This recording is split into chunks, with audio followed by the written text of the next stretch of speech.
La Suisse dégringole encore dans l'indice du Forum économique mondial VEF sur l'égalité entre femmes et hommes.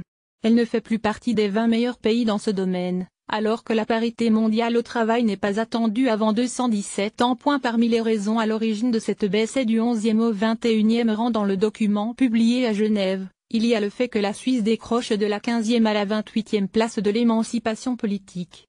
Elle recule aussi d'une place au 31e rang dans la participation et les opportunités économiques. La Suisse a réduit depuis 2007 de 5% son écart entre hommes et femmes, moins que les autres États européens. Au total, plus de 80% des chercheurs d'emploi découragés en Suisse sont des femmes.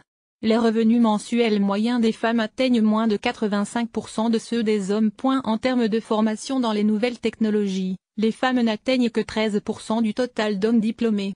La Suisse est 63e pour l'écart sur les résultats en matière d'éducation et 90e sur les questions de santé. À l'intérieur des indicateurs, elle est toutefois première pour le taux d'alphabétisation, l'éducation supérieure et le ratio à la naissance. Islande toujours devant de son côté, l'Islande reste en tête de l'indice du VEF. Elle devance la Norvège qui passe devant la Finlande. Suivent le Rwanda, la Suède, le Nicaragua, la Slovénie, l'Irlande, la Nouvelle-Zélande et les Philippines. La moitié des États ont réduit leur décalage depuis un an. Mais globalement, après des avancées lentes mais continues pendant 10 ans, l'écart se détériore pour la première fois. Désormais, il faudra 100 ans pour atteindre une parité sur tous les critères, en augmentation par rapport à l'année dernière.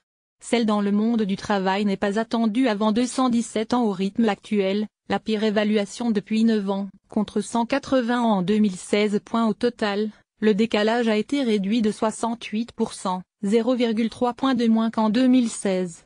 Si le recul est observé sur les 4 facteurs utilisés par le VEF, il est particulièrement préoccupant sur les opportunités économiques et l'émancipation politique. Milliards de dollars. L'écart était déjà le plus important jusqu'à présent sur ces deux questions, mais il se réduisait également le plus rapidement. Parmi les États ou les entreprises qui souhaitent être compétitifs en étendant l'innovation, ceux qui seront le plus couronnés de succès sont ceux qui comprennent qu'ils doivent associer les femmes, estime le président du VEF Klaus Schwab. Seuls 6 pays ont atteint la parité en matière d'éducation et de santé.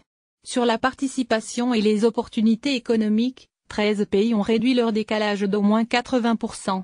En revanche, seule l'Islande a diminué d'au moins 70% celui sur l'émancipation politique. Selon plusieurs estimations, une parité économique pourrait ajouter 2500 milliards de dollars au produit intérieur brut PIB chinois, près de 1800 milliards aux États-Unis, près de 600 milliards au Japon et plus de 300 milliards en France et en Allemagne. Si le décalage sur la participation économique diminue de 25% d'ici à 2025, le PIB mondial pourrait aussi augmenter de 5300 milliards de dollars, 5300 milliards de francs au cours actuel. Et les rentrées fiscales pourraient-elles s'étendre de près de 1500 milliards, dont 2 tiers dans les économies émergentes. A/NXP